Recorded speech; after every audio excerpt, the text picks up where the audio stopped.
Israeli হামলায় জ্বালানি ছড়িয়ে পড়ায় অগ্নিকূপ তেহরান, তেল আবিবেও ক্ষয়ক্ষতি। ইরানের সর্বোচ্চ নেতা খামেনি পুত্র মুজতাবা টিকবে না বেশিদিন, হুঁশিয়ারি ট্রাম্পের। সৌদি আরবে ক্ষেপণাস্ত্রের আঘাতে বাংলাদেশের সহ নিহত 2, আহত 12। আরব আমিরাত থেকে দেশে পৌঁছালো আহমদ আলীর মরদেহ, শাহজালাল বিমানবন্দরের স্বজনেরা। জ্বালানি সংকটের শঙ্কায় আজও রাজধানীর পাম্পগুলোর সামনে লম্বা লাইন। বেশি ভোগান্তিতে দূরপাল্লার পরিবহন চালকরা, চাহিদা অনুযায়ী না পাওয়ার অভিযোগ। দুইজনে কাজ করে আর দুইজনে বসে থাকে, কষ্টেই চলা হয় আর কি। টাকাটা যদি দেয় ওষুধ একটা খরচ হয়ে চলে জায়গা। আমরা একটু বাঁচতে পারলাম, চলতে পারলাম। করেল বস্তিবাসীর জীবন যুদ্ধে নতুন আশা ফ্যামিলি কার্ড কাল উদ্বোধন করবেন প্রধানমন্ত্রী। যুগান্তকারী উদ্যোগ বলছেন বিশ্লেষক, সুফল নিশ্চিতে বিতরণের স্বচ্ছতায় জোর। এবং চট্টগ্রামের জঙ্গল সলিমপুরে যৌথ বাহিনীর অভিযান, অংশ নিচ্ছেন সেনাবাহিনী, র্যাব ও পুলিশের সদস্যরা। সন্ত্রাসীদের ধরতে ভোর থেকে চলছে তৎপরতা।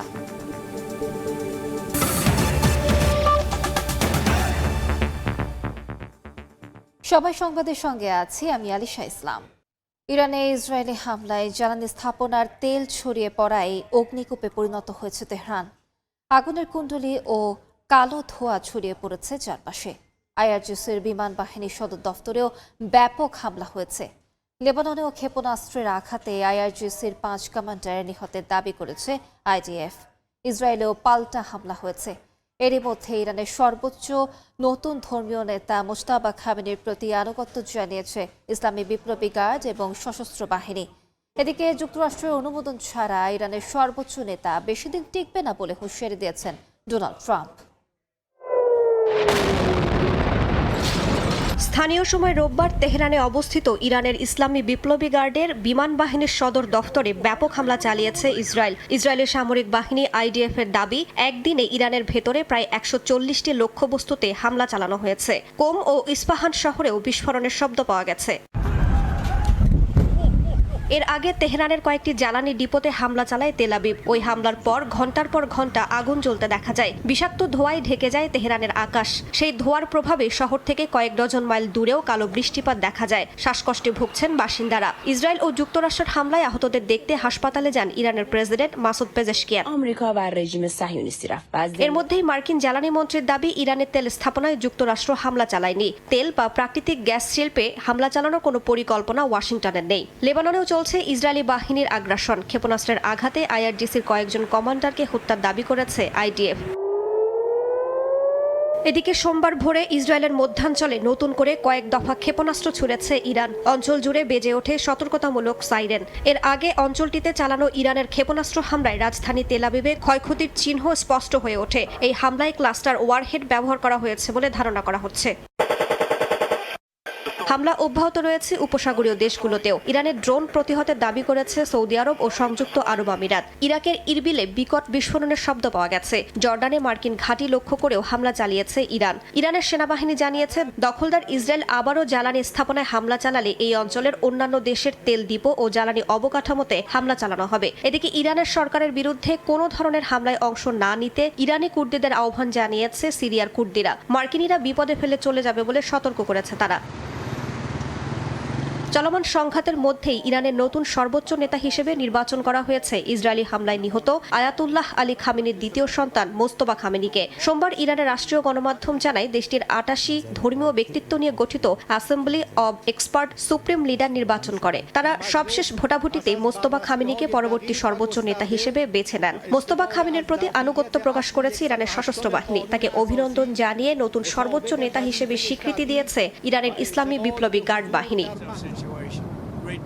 এদিকে যুক্তরাষ্ট্রের অনুমোদন ছাড়া ইরানের নতুন সর্বোচ্চ নেতা বেশিদিন টিকবে না বলে হুঁশিয়ারি দিয়েছেন মার্কিন প্রেসিডেন্ট ডোনাল্ড ট্রাম্প। রাইসা জান্নাত, সময় সংবাদ। আরব আমিরাতে ইরানের ক্ষেপণাস্ত্রের আঘাতে নিহত বাংলাদেশি আহমেদ আলীর মরদেহ দেশে আনা হয়েছে। এ নিয়ে শাহজালাল আন্তর্জাতিক বিমানবন্দরে কথা বলছেন শাবাব ওয়াহিদ, সরাসরি যাচ্ছে সেখানে। আমাদের প্রবাসী কল্যাণ মন্ত্রণালয়ের সচিব সহ আমাদের কর্মকর্তারা এবং তার পরিবারের সদস্যরা আলী আহমেদের ওনাকে নিয়ে ওনার মৌলভীবাজারে তার যে গ্রামের বাড়ি ওখানে নিয়ে যাবে। আমাদের প্রবাসী কল্যাণ মন্ত্রী আরিফ সাহেব অলরেডি মৌলভীবাজারে অবস্থান করছেন। আমাদের সরকার পক্ষ থেকে আমরা যতটুক আমাদের নাগরিকদের পাশে থাকা যায় সেটা আমরা করার চেষ্টা করছি। এখানে আজকে আরও দুজন গতকালকে আপনারা শুনেছেন ইতিমধ্যে রিয়াদে নিহত হয়েছে এবং তাদের পরিবারের সাথে ইতিমধ্যে আমাদের প্রতিমন্ত্রী বলেছেন আমরা যোগাযোগ করেছি, কথা বলেছি এবং তাদেরকে কিভাবে আমরা খুবই শীঘ্রই আমরা দেশে ফিরিয়ে আনতে পারি সেই কাজও আমরা করছি। আমরা এতটুকুই বলতে পারি যে আজকে এখানে এসেছি, এয়ারপোর্টে এভাবে আসতে হবে সেটা আমরা কখনো চিন্তা করি নাই, কিন্তু আমরা আশা করব যে আর যেন আমাদের মৃত্যু দেখতে না হয়, এই অবস্থার এই যুদ্ধের অবসান ঘটে। ধন্যবাদ। Thank you. সরাসরি যুক্ত ছিলাম শাহজালাল আন্তর্জাতিক বিমানবন্দরে, কথা বলছিলেন পররাষ্ট্র প্রতিমন্ত্রী। আজও রাজধানীতে জ্বালানি তেলের জন্য পাম্পে চালকদের দীর্ঘ লাইন। বিস্তারিত জানাতে এই মুহূর্তে পরিবাগে আছেন সহকর্মী সাইফুল ইসলাম। সরাসরি যাচ্ছি তার কাছে। সাইফুল, আজও রাজধানীতে তেলের সংকট না থাকলেও কিন্তু আমরা দেখতে পেয়েছি যে দীর্ঘ লাইন। এর অন্যতম কারণ হচ্ছে এখানকার যে আগত চালকরা, বিশেষ করে প্রাইভেট কার বা হচ্ছে বাইকার। আগে একটু এই চিত্রটি দেখায় যে কি পরিস্থিতি। এখানকার যে বাইকারদের সাথে আমরা কথা বলি, তারা বলছে যে চাহিদা যে পরিমাণ প্রতিদিন একটা বাইকের প্রয়োজন সেখানে কিন্তু অপ্রতুল পাচ্ছে। কেননা হচ্ছে যে মাত্র 2 লিটার তারা হচ্ছে জ্বালানি তেল পাচ্ছেন, পেট্রোল বা অকটেন। তবে অন্য ক্ষেত্রে যদি আমি প্রাইভেট কারের কথা বলি, সেটিতেও কিন্তু আসলে মানভেদে বিশেষ করে নির্ধারণ করে দেওয়া হয়েছে কিন্তু কে কত লিটার পাবেন। তবে এখন যদি আমরা একটু এখানকার চিত্রটি দেখাই, যে আমরা সকাল থেকে পরিবাগের পরিস্থিতি দেখেছি যে দীর্ঘ না হলেও অন্তত 3 কিলোমিটার, আমি আবার বলছি না হলেও দীর্ঘ 2.5 থেকে 3 কিলোমিটার আমরা জ্যাম দেখতে পেয়েছি। কেননা এই যে পরিবাগের এখান থেকে বিশেষ করে এই যে পাম্প থেকে শুরু করে পিছনে আমরা যে পিজি হসপিটাল আছে, হসপিটাল পার হয়েও কিন্তু আমরা তাদের এই যে দীর্ঘ সারি বা আমরা লাইন দেখতে পেয়েছি। তবে এক্ষেত্রে একটু বলে রাখি যে যতই কিন্তু সময় গড়াচ্ছে ততই কিন্তু এই যে দীর্ঘতর হচ্ছে জ্যাম বা হচ্ছে সিরিয়ালের সংখ্যা। তবে এক্ষেত্রে সবসময়ই কিন্তু এদের এই যে দাবি দাবা থাকে, বিশেষ করে চালকদের গত কয়েকদিন ধরে একই রকম দাবি দাবা আছে যে তারা বলছেন যে যাতে করে এই যে দুর্ভোগ, এই যে দুর্দশা, এটির যেন অবসান ঘটে, তারা কিন্তু এটিই চায়। সবচেয়ে বড় বিষয় হচ্ছে যে পাম্পের মালিকদের সাথেও কথা বলে তারা বলছেন যে দেখেন, একটি গাড়ি যেন বারবার না এসে তেল নিয়ে যায়, তাহলে কিন্তু একটা সংকট তৈরি হবে। সেই সংকট থেকেই কিন্তু আসলে এই যে চাহিদার বিপরীতে সংকট তৈরি হচ্ছে সেটি কিন্তু আরও দীর্ঘতর হবে। তবে এক্ষেত্রে বলতে পারি যে চালক যারা আছেন তারা দাবি করছেন যে তাদের অপ্রতুল তেল পাচ্ছে। অন্যদিকে পাম্প মালিকরা বলছেন বা পাম্পের কর্তৃপক্ষ বলছেন যে যাতে করে কেউ কারচুপি বা কারসাজি না করে সেদিকেও কিন্তু আসলে খেয়াল রাখা উচিত। এ ছিল আমার কাছ থেকে রাজধানীর তেল সরবরাহের বা পাম্প থেকে তেল দেওয়ার পরিস্থিতির সর্বশেষ খবর। সরাসরি যুক্ত ছিলাম পরিবাগে। অন্য প্রসঙ্গ, বছরে কয়েক দফা আগুনের সঙ্গে লড়াই করা যাদের নিয়তি, সেই করাইল বস্তিবাসীকে আশা দেখাচ্ছে ফ্যামিলি কার্ড। নতুন ঘর নির্মাণ আর নিত্যদিনের সংসার চালাতে ঋণে জর্জরিত এসব মানুষ স্বপ্ন দেখছেন ঘুরে দাঁড়ানোর। তাদের প্রত্যাশা ফ্যামিলি কার্ডের মাসিক অর্থ তাদের লড়াই কিছুটা সহজ করবে। আগামীকাল করাইল থেকেই ফ্যামিলি কার্ডের উদ্বোধন করবেন প্রধানমন্ত্রী তারেক রহমান। রাজনৈতিক বিশ্লেষকের মতে সাধারণের জীবনমান উন্নয়নে এটি যুগান্তকারী উদ্যোগ। তবে সুফল নিশ্চিতে কার্ড বিতরণের স্বচ্ছতার উপর জোর দিচ্ছেন তিনি। হাসান ওয়ালির প্রতিবেদন। প্রায় লাখখানেক মানুষের শেষ আশ্রয়ের নাম করাইল বস্তি। গত 2 দশকে অন্তত 20 থেকে 25 বার অগ্নিকাণ্ডের ঘটনা ঘটেছে এই জনপদে। ফলাফল, নিম্ন আয়ের মানুষদের সর্বস্ব হারানো হাহাকার। সবশেষ গেল বছরের 25 নভেম্বর ভয়াবহ আগুনে ভস্মীভূত হয়েছে 1500 ঘর বাড়ি। 3.5 মাস আগে লাগা আগুনের ক্ষয়ক্ষতি এখনো কাটিয়ে উঠতে পারেনি অধিকাংশ বাসিন্দারা। তার মধ্যে চলছে জীবন জীবিকার লড়াই। ফিরোজা বেগমের লড়াইটাও আবারও মাথা গোজার ব্যবস্থা নিশ্চিতের। ঋণ করে ঘর ওঠানোর সংগ্রামে নেমেছেন তিনি। আমরা এনুই যাতাই 3 বার ঘুরছি, 3 বার ঘুরে গড় উঠাইতে ঋণ করে পাশের গলিতে দেখা মিলল গৃহিণী জবেদার। সংসারে একমাত্র উপার্জনক্ষম ব্যক্তি তিনি। উনুনে রান্না চড়িয়ে জানালেন জীবন সংগ্রামের গল্প। আমরা 4 জন মানুষ থাকি, 2 জনে কাজ করি আর 2 জনে বসে থাকে। কষ্টেই চলা হয় আর কি। বছরে কয়েকবার আগুনের সঙ্গে লড়াই আর 3 বেলা খাবার নিশ্চিতই যখন মূল ভাবনা, তখন পরিবারের বয়োজ্যেষ্ঠদের জন্য ওষুধ কিংবা ভবিষ্যতের জন্য সঞ্চয় রীতিমতো দুঃসাধ্য সব মানুষদের কাছে। তাদের মনেই কিছুটা আশা দেখাচ্ছে সরকারের ফ্যামিলি কার্ড প্রকল্প। এরই মধ্যে সরকারি এই সহায়তার প্রয়োজনীয় ফর্ম পূরণ করেছেন এখানকার মানুষ। তো আমরা কাঠ সবার নিচে ঘরে কেউরির ঘর বাত নাই। 2200 কি 1000 দেয়, তাহলে এটা জমা রয়ে গেল। এরকম একটি ফ্যামিলি কার্ড বাংলাদেশের প্রত্যেক মা বোনদের কাছে, মাদের কাছে আমরা পৌঁছে দিতে চাই। মঙ্গলবার কড়াইল বস্তি থেকেই ফ্যামিলি কার্ড কর্মসূচির উদ্বোধন করবেন প্রধানমন্ত্রী তারেক রহমান। একই সঙ্গে দেশের 14টি স্থানে কর্মসূচিটির উদ্বোধনও ঘোষণা করবেন তিনি। ক্ষমতায় এসেই নির্বাচন ইশতেহার অনুযায়ী ফ্যামিলি কার্ডের উদ্যোগ নেওয়ায় খুশি নিম্ন আয়ের এসব মানুষ। অনেকেই স্বপ্ন দেখছেন কিছুটা সঞ্চয়ের, কারোবা ঋণ পরিশোধের দুশ্চিন্তা থেকে মুক্তির আনন্দ। মাসে 2000 টাকা ওষুধের খরচও লাগে, ও টাকাটা যদি দেয় ওষুধ একটা খরচ হয়ে চলে জায়গা। আমরা একটু বাঁচতে পারলাম, চলতে পারলাম, একটু ওষুধ পানি খাইতে পারি। কড়াইল বস্তির ঘরে ঘরে পরিশ্রমী আর উদ্যমী নারী। এখানে বসবাসকারী প্রায় 50,000 নারীর অধিকাংশই কর্মজীবী। ঠিক কিছুদিন আগেই আগুনে ভস্মীভূত হয়েছিল এসব ঘর। সেখানে উঠছে নতুন স্থাপনা। মানুষ স্বপ্ন দেখছেন নতুন করে বাঁচার। সেই স্বপ্নে আরেকটু পালকযুক্ত করছে সরকারের ফ্যামিলি কার্ডের মতো উদ্যোগ। এসব মানুষদের প্রত্যাশা, সঠিক মানুষদের হাতে যথাযথভাবে পৌঁছে যাবে এই ফ্যামিলি কার্ড। মেগা প্রজেক্টের পরিবর্তে ফ্যামিলি কার্ডের মতো উদ্যোগকে ইতিবাচক হিসেবে দেখছেন এই গবেষক। তার মতে সাধারণের জীবনমান উন্নয়নে এটি যুগান্তকারী উদ্যোগ। এটি বাংলাদেশের ক্ষেত্রে একটি যুগান্তকারী একটি পদক্ষেপ হবে। আপনি যদি দেখেন যে রাষ্ট্র তার রিসোর্সকে সরাসরি একটা নির্দিষ্ট জনগোষ্ঠী, বিশেষ করে যারা নিম্ন আয়ের, তাদের জীবন মান উন্নয়নের জন্য তারা ব্যয় করবেন। এই যে সিলেকশন যে প্রসিডিওর আছে সেটা অত্যন্ত সুন্দরভাবে করা উচিত। এই জায়গাতে অনেক রকমের জালিয়াতি হয়, দুর্নীতি হয়, যে জিনিসগুলো আমাদেরকে অনেক সময় সংশয় সন্দেহের মধ্যে ফেলে দেয়।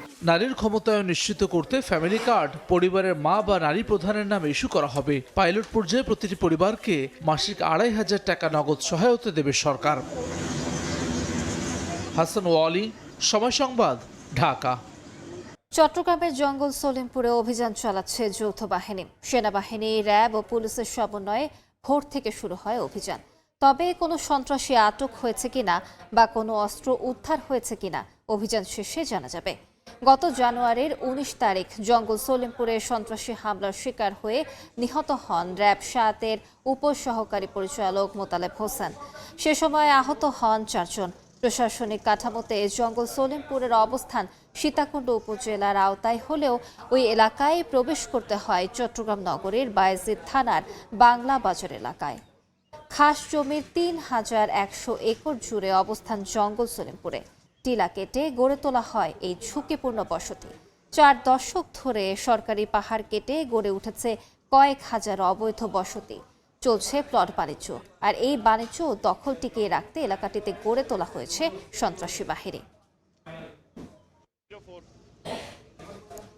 এই মুহূর্তে চট্টগ্রামের জঙ্গল সলিমপুরে আছেন রিপোর্টার পার্থ প্রতিম বিশ্বাস। সরাসরি চলে যাচ্ছি তার কাছে। পার্থ, চট্টগ্রামের সীতাকুণ্ডের জঙ্গল সলিমপুরে কিন্তু ভোররাত থেকে অভিযান শুরু করেছে যৌথ বাহিনী।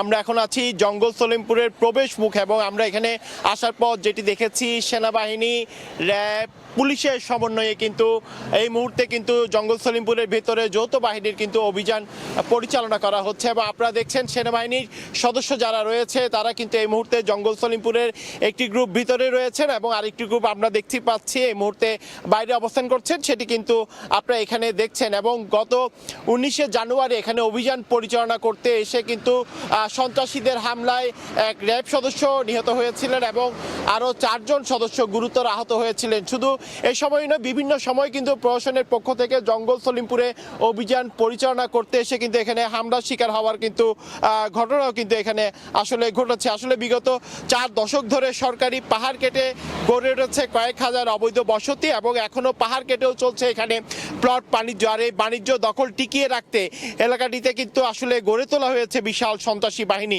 এবং এলাকাটি সার্বক্ষণিক কিন্তু সশস্ত্র পাহারায় থাকে এসব সন্ত্রাসীরা। সেই কারণে এসব সন্ত্রাসীদেরকে ধরতে এবং অবৈধভাবে যারা প্লট বাণিজ্য সহ বিভিন্ন ধরনের অপরাধমূলক কর্মকাণ্ড করছে তাদেরকে ধরতেই কিন্তু আজকে যৌথ বাহিনীর যে অভিযান, সেই ভোর থেকে কিন্তু অভিযান শুরু হয়েছে। তবে এই অভিযানে কাদেরকে আটক করা হয়েছে বা কাউকে কোনো সন্ত্রাসীকে ধরা সম্ভব হয়েছে কিনা সব বিষয় যখন অভিযান শেষ হবে তখন হয়তো আমরা জানতে পারবো, যখন প্রশাসনের পক্ষ থেকে আমাদেরকে জানানো হবে। এবং আমরা প্রশাসন ঊর্ধ্বতন কর্মকর্তাদের সাথে বারবার যোগাযোগের চেষ্টা করছিলাম, যেহেতু আমরা জঙ্গল সলিমপুরের প্রবেশ মুখে অবস্থান করছি, যেহেতু অভিযান চলছে আমাদেরকে ভেতরে এই মুহূর্তে প্রবেশ করতে দেওয়া হচ্ছে না। গণমাধ্যম কর্মীদেরকে অভিযান শেষের পরে আসলে প্রশাসনের পক্ষ থেকে সম্মিলিতভাবে কিন্তু অভিযানের পূর্বসার্বিক বিষয় নিয়ে তথ্য জানানো হবে, এমনটি কিন্তু আমাদেরকে জানানো হয়েছে। তো সেক্ষেত্রে বলা হয় ভোরে যে অভিযান শুরু হয়েছে প্রায় কয়েক ঘন্টা অতিবাহিত হয়ে গেছে, কিন্তু এখনো পর্যন্ত কিন্তু অভিযান কিন্তু শেষ হয়নি এবং অভিযান কিন্তু চলমান রয়েছে। অভিযান শেষ হওয়ার পর কাদেরকে গ্রেফতার করা হয়েছে বা কাদেরকে আইনের আওতায় আনা সম্ভব হয়েছে সার্বিক বিষয় আমরা জানিয়ে দিব। তো এই ছিল আমার কাছে এখনো পর্যন্ত জঙ্গল সলিমপুর এলাকার সামনে থেকে এখানকার সর্বশেষ খবর। সরাসরি যুক্ত ছিলাম চট্টগ্রামে। ঈদ যাত্রার জন্য প্রস্তুত হচ্ছে ট্রেন। জরাজীর্ণ 122টি বগি মেরামত করে রেলওয়ের বহরে যুক্ত করে চমক দেখিয়েছে চট্টগ্রামের পাহাড়তলী ওয়ার্কশপ। প্রতিবার ঈদে দেয়া হতো 80 থেকে 90টি বগি। এবার বাড়তি চাহিদার কারণে শ্রমিক ও বাজেট সংকটের পরও মাত্র 2 মাসে এই বগিগুলো বহরে যুক্ত করা হচ্ছে। সাক্ষাৎ টিপুর ক্যামেরায় কমলদের রিপোর্ট।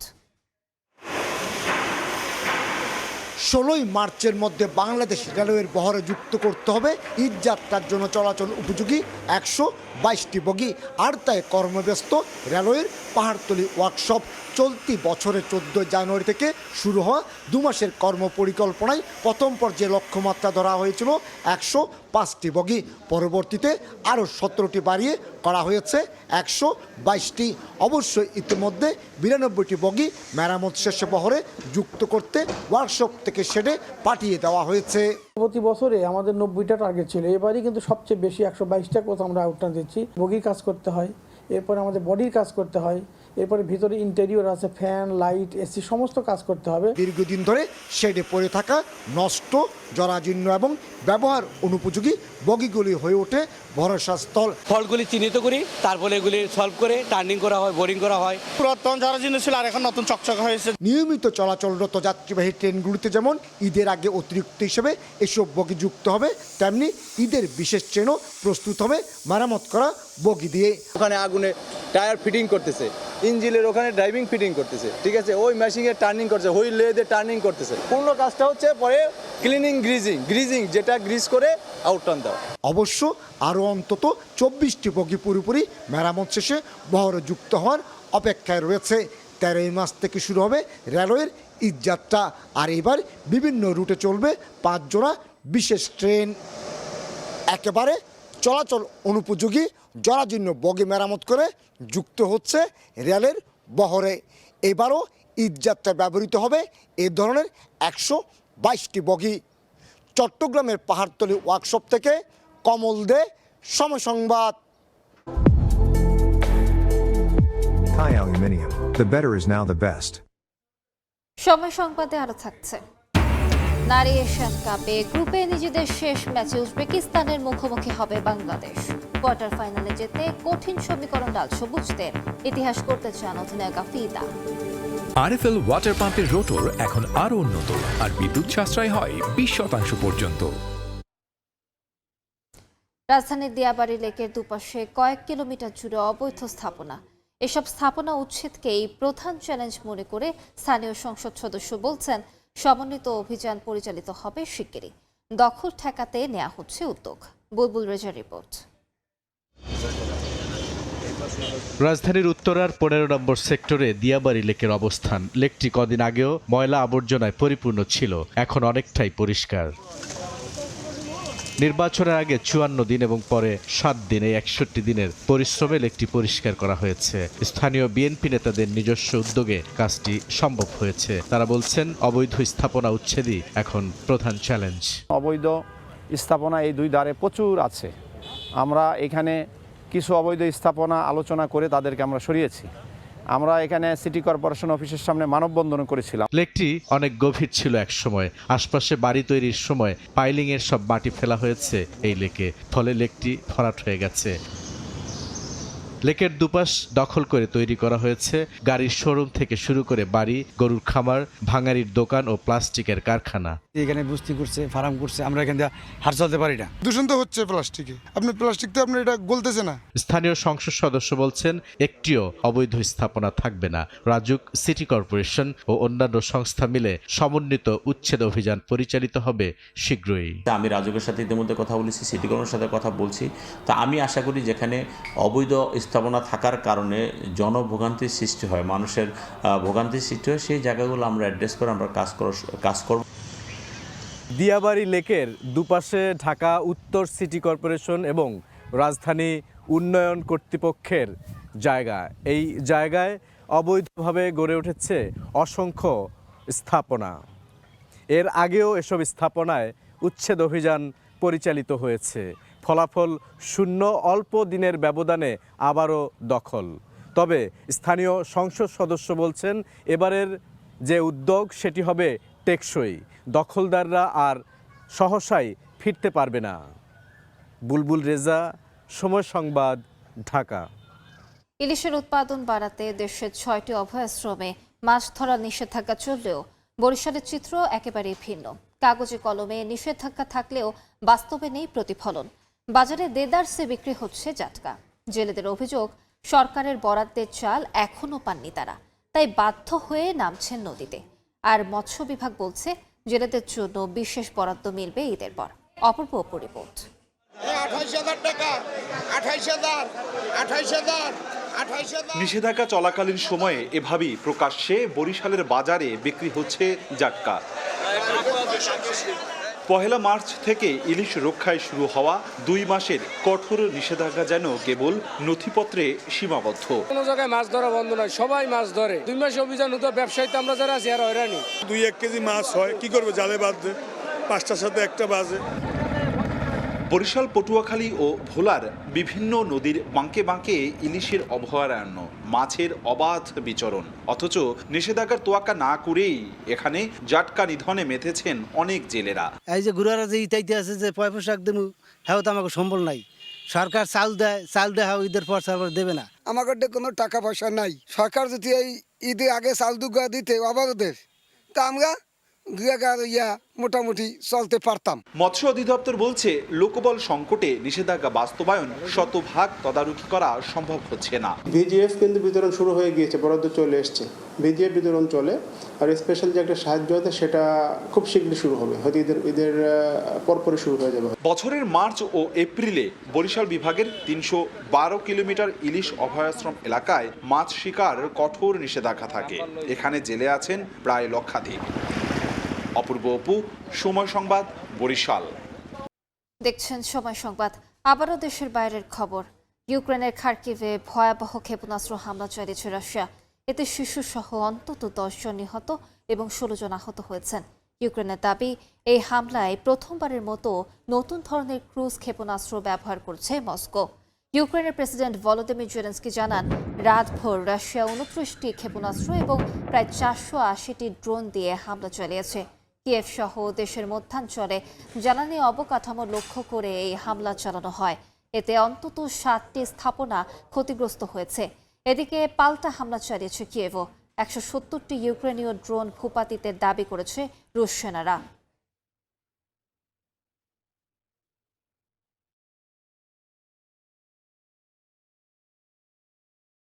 দেখছেন সময় সংবাদ। খেলার খবর। নারী এশিয়ান কাপের গ্রুপ পর্বে নিজেদের শেষ ম্যাচ বিকেলে উজবেকিস্তানের মুখোমুখি হবে বাংলাদেশ। পার্থের রেক্টাঙ্গুলার স্টেডিয়ামে ম্যাচ শুরু বাংলাদেশ সময় বিকেল 5টায়। প্রথম ম্যাচে চীনের বিপক্ষে দারুণ খেললেও দ্বিতীয় ম্যাচে উত্তর কোরিয়ার বিপক্ষে প্রতিরোধ করতে পারেনি বাংলাদেশের নারীরা। 2 ম্যাচে 7 গোল হজম করে কোয়ার্টার ফাইনালে যাওয়া অনেকটাই অনিশ্চিত করে ফেলেছে লাল সবুজ। কিন্তু উজবেকদের বিপক্ষে কোনো সমীকরণের হিসেবে যেতে চান না পিটার বাটলার।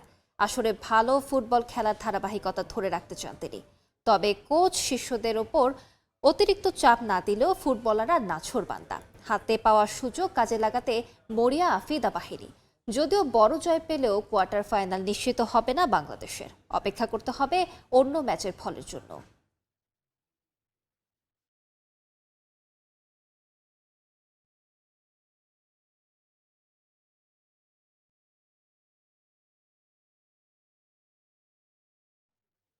এই পর্যায়ে শীর্ষ সংবাদগুলো জানিয়ে দিচ্ছি আরেকবার।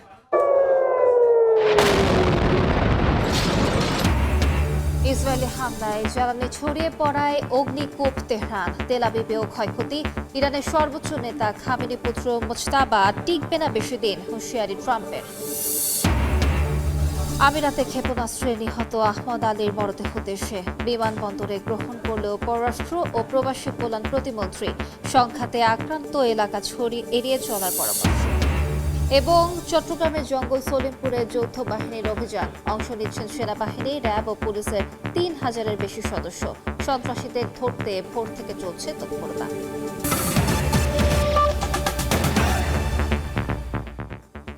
এই ছিল সকাল 10টার সময় সংবাদে।